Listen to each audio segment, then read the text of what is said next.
विद्रोह चल रहा है, वहां चाइनीज जो बॉक्सर है जिम में जाने वाले अंग्रेजों को पकड़ पकड़ के मार रहे हैं कि हम तुमको यहाँ बिजनेस करने, पार पड़ेगी कि नहीं पड़ेगी। गंगा सिंह ने कहा सुनो, उनकी जितनी आंखें खुलती है ना, इतनी मैं सोते टाइम खुली रखता हूँ। तो और ऐसे होता, अब फलाना राजा इतना दे गया। तो गंगा सिंह जी ने ब्लैंक चेक दिया। फर्स्ट वर्ल्ड वॉर में तो गजब ही लड़े थे अपने वाले। अपने केवल बीकानेर नहीं, फर्स्ट वर्ल्ड वॉर में अपने बीकानेर, जोधपुर, कई राज्यों की सेनाएं भाग लेने के लिए गई थी। टर्की को 10 युद्ध रहे थे। टर्की जो आज इतना सा टर्की दिखता है ना, ये बीकानेर ही बना के आया था। अल मुस्तफा पासा उनका सेनापति था, उसको लगातार युद्ध पे युद्ध रहे थे। तो ये टर्की और जर्मनी एक तरफ थे। जर्मनी बहुत बड़ी शक्ति थी, तो इन्होंने इजराइल के एक शहर पे कब्जा। गंगा सिंह का है, तो मुझे पता चला कि गंगा सिंह और क्लीमेंसु दोनों पेरिस के जंगलों में चीते का शिकार करने के लिए गए हैं। इस साल अपने राजस्थान में बहुत भयंकर अकाल पड़ा। उस अकाल का नाम है छप्पनिया अकाल। क्या नाम है? 56 के साल में अकाल पड़ा। इसलिए क्या बोलने लगे, अपने तो नाम तो ले रहे हैं, हमारे तो घर में दादाजी नाम नहीं लेते भाई रे, 56 का नाम नहीं लेना। 56 काल में मिनख मरे थे आधे, पशु मरे थे सारे।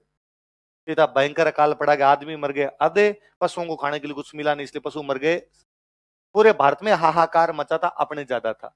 लेकिन किसी एक राजा ने बहुत वेल मैनेज तरीके से अकाल से अपने लोगों को बचा लिया था। वो राजा है गंगा सिंह। वो राजा कौन है? अंग्रेज बड़े राजी हुए। अंग्रेजों ने कहा यार हम भी अपने लोगों को नहीं बचा पाए, लेकिन तुमने तो 56 अकाल में भी अपने लोगों को बचा लिया, 1899 वाले अकाल में भी अपने लोगों को बचा लिया। इसलिए अंग्रेजों ने एक उपाधि दी, कैसर ए हिंद। क्या उपाधि दी? कैसर का मतलब होता है सम्राट।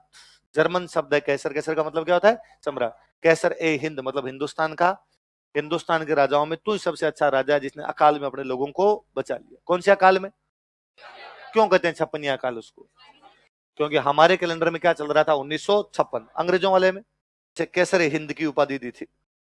सो Britishers gave him title of Kaiser i Hind. वैसे इसी साल अंग्रेजों को चाइना में एक विद्रोह का सामना करना पड़ा। और चाइना में कुछ बॉक्सर भाई है, जिम जाने वाले पहलवान टाइप के लोग हैं, वो अंग्रेजों के खिलाफ विद्रोह कर गए।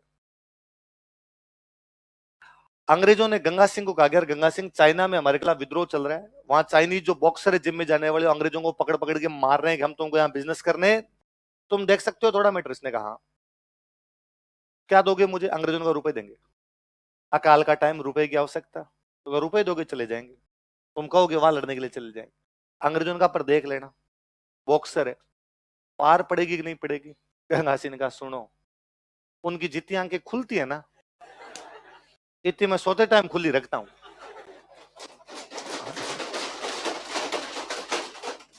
झिंटे पकड़ के बिड़ा बिड़ा के मार दूं, इतने इतने से तो होते हैं सारे।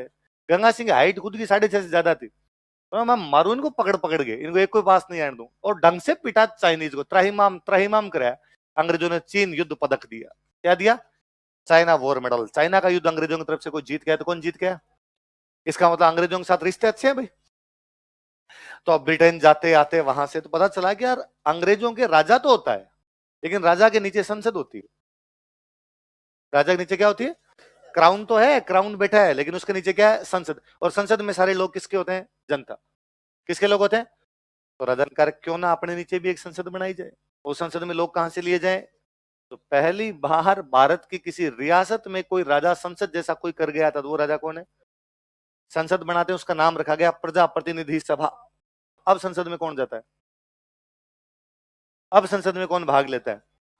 अपने खुद थोड़ी जा सकते हैं ना। हम कहेंगे सर हम एक आदमी को चुनाव जितवाते हैं, वो वहां पे जाता है, अपना प्रतिनिधि तो जा रहा है। तो उस टाइम भी प्रतिनिधि आ रहे थे। तो 1913 में बीकानेर में क्या बनाएगी? प्रजा प्रतिनिधि सभा, पीपुल। ये फर्स्ट वर्ल्ड वॉर का टाइम। कौन से वर्ल्ड वॉर का टाइम है?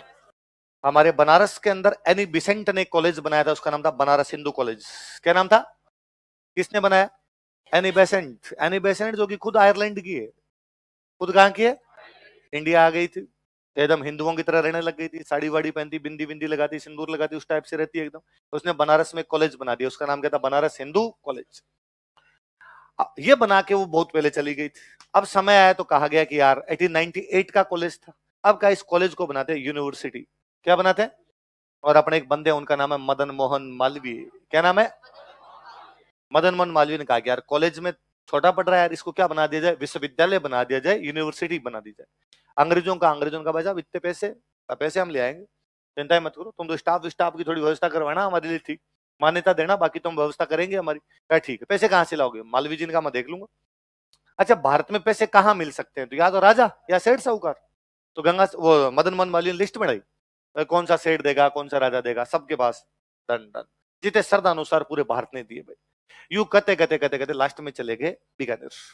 राजा का दरबार लगा हुआ, सुबह सुबह गंगा सिंह जी अपने दरबार में बैठे। राजा महाराजा सुबह सुबह थोड़ा बहुत दान दिया करते थे, जो 5-7 लोग आए हुए थे उनको दान बांटते, जो भी कोई मांगता उनको देते।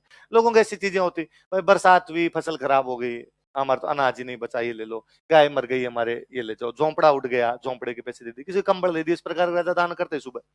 एक दिन दान वाली जो लिस्ट लगी हुई है, वो लिस्ट का लाइन लगी हुई है जो दानवीरों वाली, उस लाइन में गंगा सिंह जी को अचानक एक बंदे खड़े दिखाई दिए। और गंगा सिंह जी, अरे अरे पंडित जी, मदन मोहन मालवीय जी, आप कहाँ खड़े हो, आप इधर आओ, आप इस लाइन में क्यों खड़े हो गए? अरे आप हमारे गेस्ट हो यार, आ गया हो, पंडित जी हो आप तो। अब मदन मोहन मालवीय ने कहा कि ना, आज मैं गेस्ट नहीं हूँ आपका, आज मैं दान लेने के लिए हूँ साहब, मैं तो खड़ा ही रहूंगा, दान दो। आपको किस बात का दान चाहिए? ये समाचार तो आपको मिल ही गया होगा, हम बना रहे हैं बीएचयू। क्या बना रहे हैं? बनारस हिंदू यूनिवर्सिटी बना रहे हैं, तो आप दान दो। कितना दान दू? ये श्रद्धानुसार, जितना आप दे सकते हो उतना दान दिया जाए। तो भी पंडित जी आप बता दो यार, मेरे दोस्त हो, आप कहोगे उतना कर दूंगा।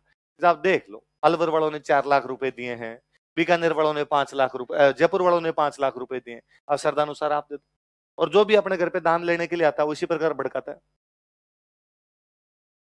भाई तुम्हारे पड़ोसियों ने 500 दिए, तो उनके कहने का मतलब होता है कि लिचड़ 500 दे सकता है, तुम तो महान आदमी आप, तो आप कहते हो 1100। फिर वो अगले घर में जाकर था कि मंगता पड़ोसी तुम्हारा, जो किसी को कुछ नहीं देता, इसने भी हमको कितने दिए हैं? 11। तुम तो 2100 दो, तो उनसे कितने ले लेते हैं? तो सेम का सेम यार। मदन मोहन मालवीय ने कहा यार यार, ये आप तो ज्यादा दो यार, इतने जयपुर वालों ने इतने दी, और राजा महाराजाओं को तो और ऐसे होता, अब फलाना राजा इतना दे गया। तो गंगा सिंह जी ने ब्लैंक चेक दिया, जितने रुपए अब से लगेंगे वो सारे मेरे। मदन मोहन मालवीय ने दंडवत प्रणाम किया, महाराजा गंगा सिंह की। और कहा गंगा सिंह जी, आप इस बीएचयू के आजीवन वीसी है, जब तक आप जिंदा रहेंगे इसके वीसी रहेंगे, वाइस चांसलर रहेंगे। और आपके बीकानेर से जो भी स्टूडेंट आप भेजोगे उनके एंट्रेंस एग्जाम नहीं लगेंगे, एडमिशन देंगे हम। गंगा सिंह जी ने कहा वेरी गुड, थैंक यू, पर एक बात और सुनना, बीकानेर से जो भी स्टूडेंट आए उनकी फीस नहीं लगनी चाहिए, मैं दूंगा। हॉस्टल की फीस भी नहीं लगनी चाहिए, मैं दूंगा। इसलिए जब तक राज रहा था, बीकानेर के स्टूडेंट के लिए सीट फिक्स हुआ करती, उनके खाने पीने रहने का खर्चा पूरा बीकानेर स्टेट दिया करता। तो बीएचयू में सबसे अधिक पैसे यदि किसी आदमी ने दिए तो वो किसने दिए?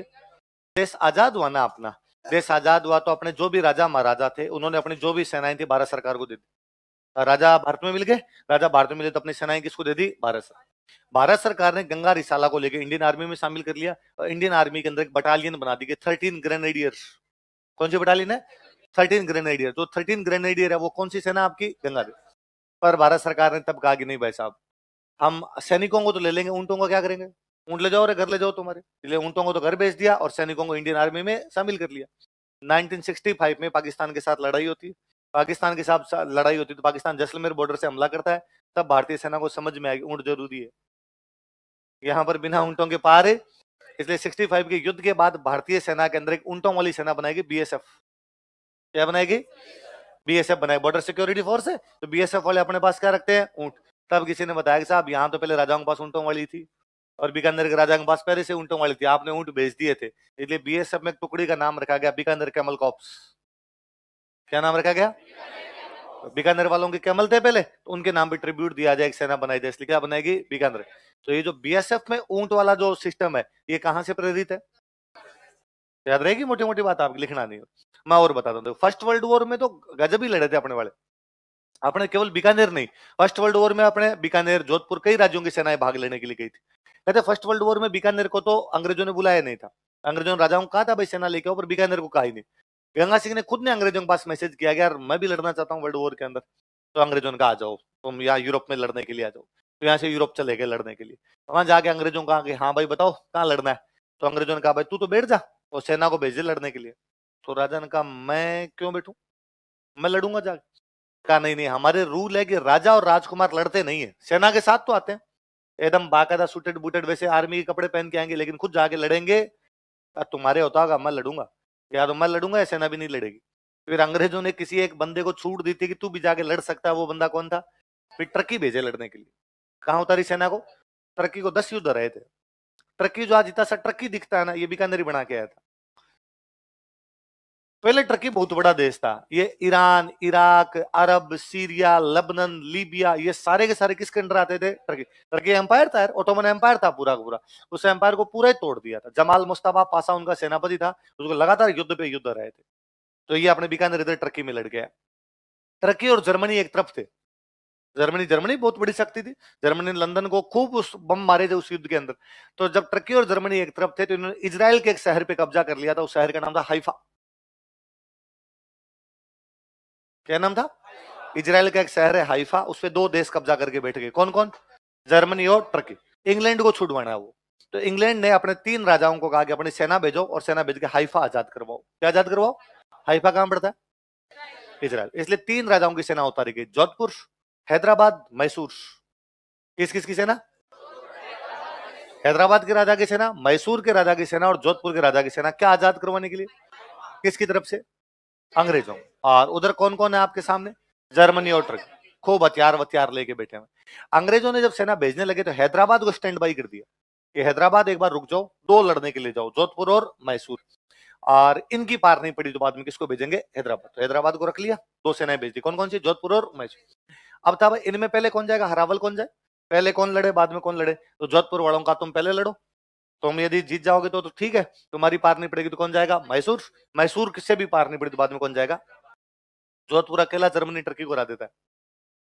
जोधपुर अकेला हाइफा जीतता है। इसलिए आज भी इजराइल दुनिया के सर्वश्रेष्ठ युद्धों में से एक बैटल ऑफ हाइफा है। इजराइल की किताबों में पढ़ाया जाता है कि हाइफा का युद्ध हमें जोधपुर ने जिताया था। हाइफा का युद्ध था, बड़ा युद्ध हुआ था कि जर्मनी टर्की वालों के पास थी तोपें, अपने वाले लड़े भालों से, या बंदूक थी, एक एक गोलियां उनसे निकलती तो मार गए उनको। इसलिए 1918 का युद्ध है। 2018 में इस युद्ध को 100 साल पूरे हुए। तो इजराइल ने हाइफा डे मनाया। हाइफा डे मनाया उन्होंने भारत सरकार को कहा कि तुम बंदे भेजो अपने। तो यहाँ से भारत सरकार के लोग गए वहां हाइफा डे पे, और तब जाके अपने वालों को खूब सारी बातें पता चली कि यार हाइफा के अंदर अपने कौन जीत के आया था? जोधपुर। फिर अपने वालों को पता लगा तो पता चला कि साहब दिल्ली में एक सर्किल है, उसका नाम है 3 मूर्ति सर्किल। दिल्ली में सर्किल का नाम क्या है? और इसका नाम 3 मूर्ति सर्किल इसलिए क्योंकि वहां पे 3 मूर्तियां लगी है। तो 3 मूर्तियां किसकी है? कि एक जोधपुर का फौजी, एक हैदराबाद का फौजी, एक मैसूर का फौजी है। अंग्रेजों ने उस युद्ध की याद में यहाँ पे 3 मूर्ति सर्किल बनाया था उस टाइम। यार हमारे 3 राज्यों की सेनाएं गई थी और जर्मनी टर्की को हरा के आ गई। तो बाद में मोदी जी को इस बात का पता चला तो मोदी जी ने 3 मूर्ति सर्किल का नाम किया 3 मूर्ति हाइफा सर्किल। क्या किया भाई? पता चले भाई 3 मूर्ति सर्किल क्यों बना, कि क्यों बना? हाइफा जीत के। अच्छा ये अब कॉमन अपने नहीं है बात, ये नहीं सुनते ज्यादातर अपने। उसका रीजन ये है क्योंकि वो युद्ध हम किसकी तरफ से लड़ रहे? अपनी हिस्ट्री पूरी एंटी ब्रिटिश है। अपने हिस्ट्री में केवल अंग्रेजों को गालियां निकाली हुई है। इसलिए यदि अंग्रेजों का साथ भी कोई रहा है तो उस बात को भी गालियां निकाली हुई है, इसलिए वो बात दबदबा। बाकी first world war, second world war तो अंग्रेजों को जिताया हमने था। इंडियन सोल्जर खूब गए थे। फर्स्ट वर्ल्ड वॉर के टाइम गांधी जी और बाल गंगाधर तिलक तो घर घर जाके कह के आए थे कि वर्ल्ड वॉर में साथ दो अंग्रेजों का। गांधी जी को तो अंग्रेजों ने टाइटल दिया था फर्स्ट वर्ल्ड वॉर में साथ देने की वजह से, कैसरे हिंद। यार आप लोगों ने हमारा साथ दिया है। फर्स्ट वर्ल्ड वॉर में इंडियन सोल्जर जो शहीद हुए थे उनके सम्मान के अंदर बनाया गया आपका इंडिया गेट। दिल्ली वाला जो इंडिया गेट है, तो उस इंडिया गेट पे नाम लिखे हुए खूब सारे, वो शहीद है। कब के शहीद है? First world war, second world war. आजादी से पहले के जो अंग्रेजों की तरफ से लड़ते हुए शहीद थे उनके नाम तो फर्स्ट वर्ल्ड वॉर और सेकंड वर्ल्ड वॉर पर है। आजादी के बाद वाले शहीदों के नाम लिखे गए अमर जवान ज्योति। कहां लिखे गए? और फिर अब आजकल हमने वो बना दिया वॉर म्यूजियम। अब हम वॉर मेमोरियल, हमने कहा अब यदि कोई नाम वगैरह होंगे वो हम कहां पे लिख देंगे? War memorial. तो याद रहेगा आपके।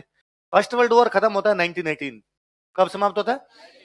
1918 में जब समाप्त हुआ तो बाद में 1919 के अंदर एक पेरिस में पीस कॉन्फ्रेंस बुलाई गई, पेरिस शांति सम्मेलन। क्या बुलाया गया? पेरिस पीस कॉन्फ्रेंस बुलाया गया कि भाई आगे से लड़ाई नहीं हो, ये ध्यान रखो यार। फालतू में लड़ लिया यार, पूरी दुनिया लड़ ली, इतने लोग मरे, इतने लोग बर्बाद हुए, आगे से कोई भी लड़ाई होनी नहीं चाहिए। कहां पे सम्मेलन बुलाया गया? Paris peace conference. कहां बुलाई, कब बुलाएगी? 1919। कहां पर हो रही है? पेरिस। पूरी दुनिया से 32 आदमी बुलाए। पूरी दुनिया से कितने? समझदार समझदार 32 आदमी बैठो और 32 आदमी बैठ के बताओ भाई क्या करना है क्या नहीं करना है। उन 32 में इंडिया से एक आदमी गंगा सिंह। कौन है? इस पूरे इस एशिया वाले इस तरफ से ही कोई मुख्य मुख्य लोग बुलाए गए थे, उनमें से कौन थे? ये छोड़ो आप। अंग्रेजों के क्या उन देशों में डेमोक्रेसी थोड़ी ज्यादा जोरदार आ गई थी। वहां पर अभी तक ये सिस्टम होता है। जैसे मैं अपना उदाहरण देके बताऊं कि मान लो आज अपनी चाइना के साथ लड़ाई हो जाए, इसके साथ लड़ाई हो जाए,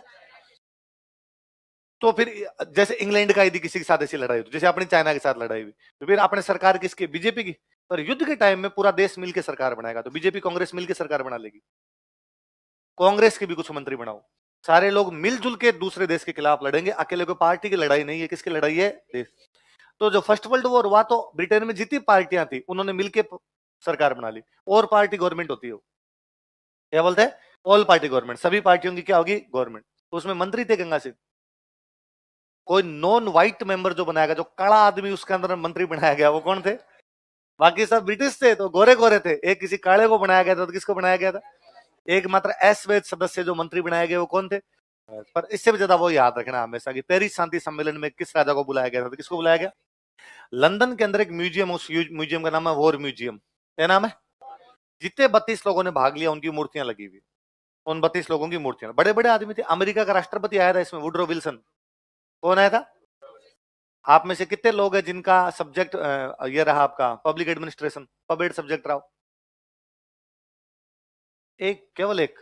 फादर ऑफ पबेड कौन है? वुडरो विल्सन फादर ऑफ पबेड है। लोक प्रशासन का जनक यदि किसी बंदे कहा जाता है तो किसको कहा जाता है?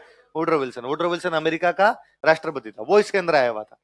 लॉर्ड जॉर्ज इधर ब्रिटेन का प्रधानमंत्री था, वो आया हुआ था। फ्रांस से क्लेवरिंग था इसके अंदर, इटली का ओरलैंडो था इसके अंदर। तो बड़े बड़े लोग आए थे, तो बिग फोर बोलते हैं। चार बड़े आदमी थे, इनको big four: Woodrow Wilson, Lord George, Clemenceau और ऑरलैंडो। जब आप वर्ल्ड हिस्ट्री पढ़ोगे तब आगे और पढ़ोगे। तो वहां 32 लोगों की मूर्तियां लगी हुई है। 32 में से 31 लोगों की ड्रेस काले कोट पैंट है। आप देखना, नेताओं की ड्रेस हमेशा काले कोट पैंट होगी, सब काले कोट पैंट के अंदर हो गए। जब भी कोई सम्मेलन वगैरह G20 देखना, काले कोट पैंट में खड़े रहेंगे सारे के सारे।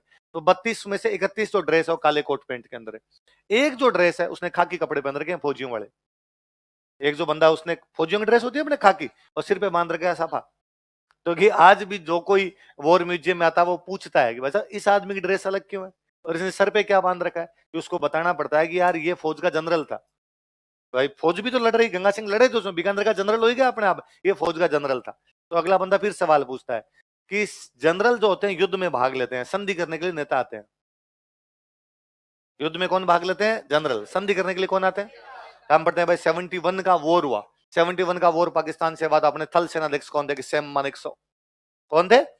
Sam up. 99 का करगिल वॉर हुआ, हमारे थल सेनाध्यक्ष कौन थे? वीपी मलिक। कौन थे? पर 71 के बाद में शिमला समझौता हुआ। शिमला समझौते में भारत से कौन गए? इंदिरा गांधी। वहां तो सैम मानेकशॉ नहीं गए। अच्छा, 99 के बाद में जब ये मुशर्रफ के साथ वार्ता हुई, आगरा के अंदर बुलाया गया उसको, तो भाग लेने कौन गए? अटल बिहारी वाजपेयी। इसका मतलब संधियों में भाग कौन लेते हैं? नेता। युद्ध में भाग कौन लेते हैं? तो वापस पूछा जाता है कि ये भाई संधि वालों की फोटो है, यहाँ पे ये फौजी क्या कर रहा है? ये एकमात्र आदमी है जो युद्ध में भी था और संधि में भी। तो ये सिर पे क्या बांध रखा है? ये राजस्थान का है।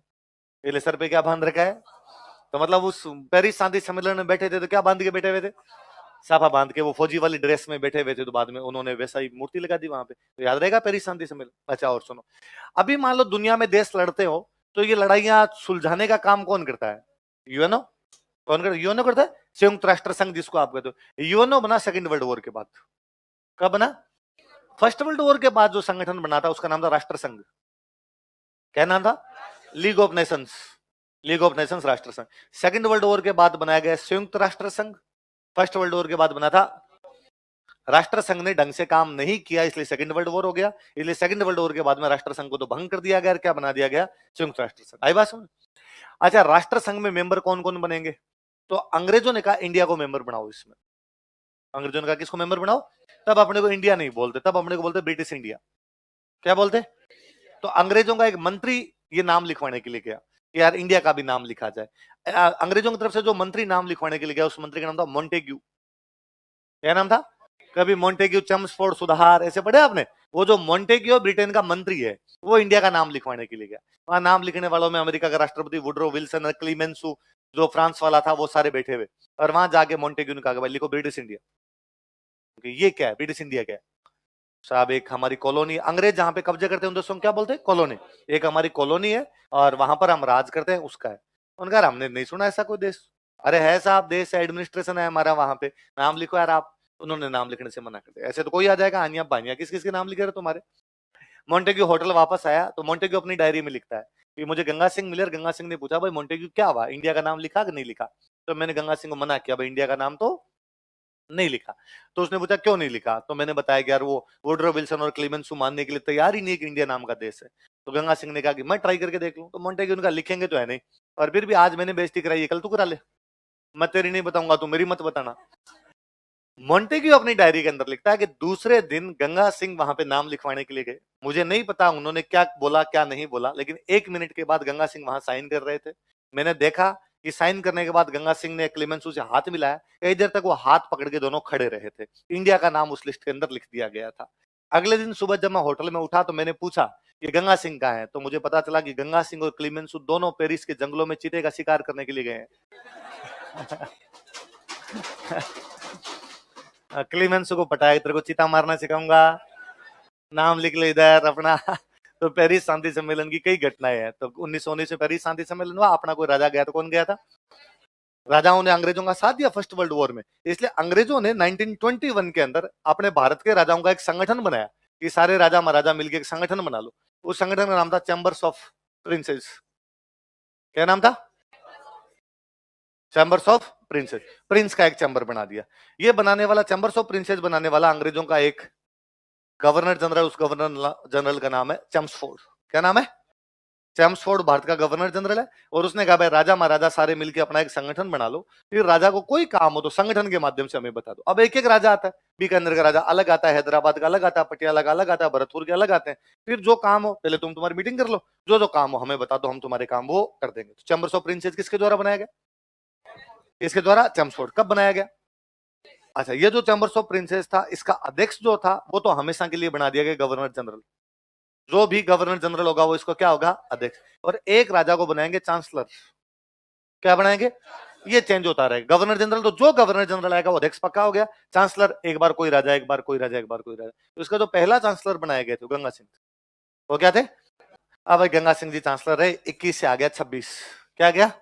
5 साल चांसलर। 5 साल बाद गंगा सिंह जी ने कहा भाई रिजाइन, अब दूसरे आदमी बनाओ, मैं रिजाइन दूंगा। राजाओं की मीटिंग हुई, राजाओं ने कहा अरे नहीं साहब, आप ढंग का काम करो, आप दोबारा बनो। क्यों रिजाइन करना, आपको ही बनना चाहिए। उनका नहीं भाई, मेरे बीकानेर में कोई काम है, मैं बीकानेर जाऊंगा, अब मैं ये तुम्हारा मामला संभाल। क्या काम है ऐसा, आपको देख लो यार यहाँ पे। नहीं नहीं, दूसरा बनाओ। फिर दूसरे बने थे पटियाला के एक राजा थे, भूपेंद्र सिंह। कौन थे? तो गंगा सिंह ने बनना मना। भूपेंद्र सिंह जी अपने भाषण में वापस बोलते, गंगा सिंह जी देख लो यार, आप संभाल लो, हमसे नहीं संभलेगा। उनका नहीं यार, मेरे बीकानेर में काम। तो ऐसा क्या बीकानेर में काम था? क्योंकि उसके अगले साल बीकानेर में नहर आ गई थी, गंग नहर। क्या लेके आए थे? राजस्थान में पहली बार कोई नहर कोई राजा लेके आया था, तो वो राजा कौन था? गंगा सिंह। गंगा सिंह के नाम पर नहर आई, इसलिए नाम क्या रख दिया? गंग नहर। कब लाई गई? 1927। कब लाई गई? क्या था? छपनिया अकाल पड़ा 1899 में। छपनिया अकाल पड़ा तो राजा की एक बात समझ में आ गई, तो बीकानेर में नदी नाम की चीज नहीं, तो बरसात के पानी पे पूरी की पूरी खेती डिपेंड करती है। यदि राम जी 5 साल बरसात नहीं करे तो भूखे मर जाएंगे। यार ऐसे कब तक पार पड़ेगी? और भूख से मरना इससे बड़ा तो क्या श्राप होगा कि आप इसलिए मर जाते हो क्योंकि आपके पास क्या नहीं है? अनाज। बाकी बाकी राम जी मारे, हारी बीमारी में मारे, बात समझ में आती है, इसलिए मर गए, रोटी नहीं मिली। क्यों रोटी नहीं मिली? साहब अनाज था ही नहीं। साल अनाज क्यों नहीं था? अकाल पड़ा था, 5 साल का अकाल पड़ा, अनाज हमारे पास खत्म हो गया, लोग भूख से मर गए। तो राजा ने कहा कम से कम लोगों को भूख से तो मरने, तो क्या करोगे आप? तो कि हम नहर लाएंगे। नहर कहां से लाओगे? आपकी तो नदी नहीं है। तो कहा हमारे तो नदी नहीं है, पर हमारी बाउंड्री लगती है पंजाब के। किसकी लगती है? पंजाब में अंग्रेजों का राज है, अंग्रेज मेरे दोस्त है, अंग्रेजों से पानी ले आएंगे। इसलिए अंग्रेजों से बातचीत की कि तुम पंजाब का पानी मुझे दे दो और तो मैं मेरे यहाँ पे नहर लेके चला जाऊं। अंग्रेजों ने पंजाब का पानी दिया। गंगानगर और हनुमानगढ़ में बेसिकली अपना इतनी दूर के अंदर ये नहर आती है। इस नहर का नाम क्या था? कौन सी थी? कंवर सेन इसका इंजीनियर था। इंजीनियर कौन था? कहते हैं कि कंवर सेन आजादी के बाद में नेहरू जी से जाके मिले। गंगा सिंह की डेथ हो जाती है 43 में, गंगा सिंह की डेथ हो गई।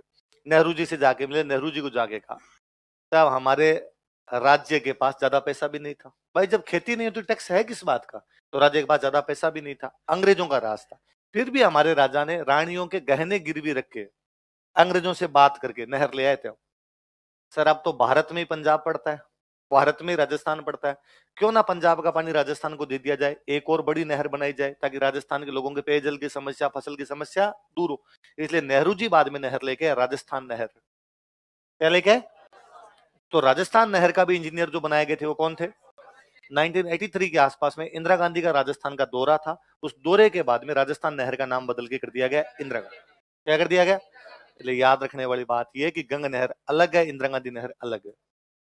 गंगा नहर और इंदिरा गांधी नहर का आपस में कोई लेना देना, गंगा नहर अलग चीज है, इंदिरा गांधी नहर उधर हरी के बैराज से निकल के आ रही है, ये फिरोजपुर हेड से निकल के आ रही है।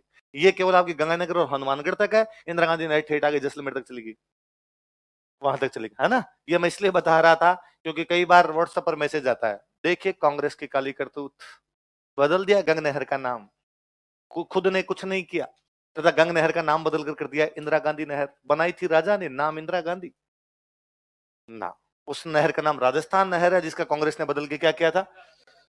अब ये क्या यूं व्हाट्सएप पर मैसेज आ जाता तो अपने लगता कोई बात नहीं कि यार आ गया होगा मैसेज, उसमें क्या, पर ये अखबार वाले छापते हैं, ये सेम का सेम क्या करते हैं। तो मुझे लगता है पत्रकार को तो ध्यान रखना था कि यार अलग अलग नहरें, फिर मुझे लगता है यार पत्रकारों की खूब गलतियां करते हैं, ये भी इस प्रकार की खूब गलतियां कर जाते हैं। ये किसी बीजेपी के एमएलए ने खड़े होकर विधानसभा में बोल दिया, कांग्रेस की देखिए काली करतूत, और उसने गंग नहर का नाम बदलकर क्या कर दिया। इससे भी बड़ा बलंडर कांग्रेस वाले उनका करेंगे। ऐसा किधर खेल रहे हो तुम हमारे एमएलए हो, तुम्हें इतना नहीं पता कि दो नहरें अलग अलग है, कि गंग नहर अलग और इंदिरा गांधी नहर अलग। तो आपने ध्यान रखना है कि गंग नहर अलग और इंदिरा गांधी नहर का पहले नाम क्या हुआ करता था, राजस्थान।